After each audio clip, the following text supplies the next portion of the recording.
વિદ્યાર્થીનીને જમણા હાથમાં ઇન્ફેક્શન થઈ ગયું હતું. સોમવારથી એટલે કે આજથી બોર્ડની પરીક્ષા ચાલુ થાય છે ત્યારે એક દિવસ પહેલા તેના જમણા હાથમાં ઇન્ફેક્શન થઈ જતા હાથ આખો સોજી ગયો હતો, જેથી વિદ્યાર્થીની ડરી ગઈ હતી અને તણાવમાં આવી ગઈ હતી, જેથી તેને સારવાર માટે સુરત સિવિલ હોસ્પિટલ ખસેડવામાં આવી હતી.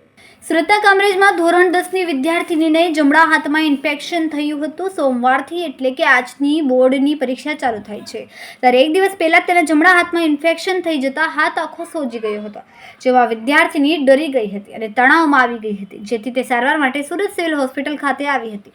જાહેર રજાનો દિવસ હોવા છતાં મેડિકલ ઓફિસરે ઘટનાને ગંભીરતાથી લઈને તાત્કાલિક આરએમઓને જાણ કરી હતી, જેથી આરએમઓ હોસ્પિટલ દોડી ગયા હતા. ત્યારબાદ કોમ્પ્યુટર ઓપરેટરને બોલાવીને વિદ્યાર્થીનીને સર્ટિફિકેટ બનાવી આપ્યું હતું, જેથી વિદ્યાર્થીની ડીઈઓમાં પોતાના રાઇટર માટે રજૂઆત કરી શકશે.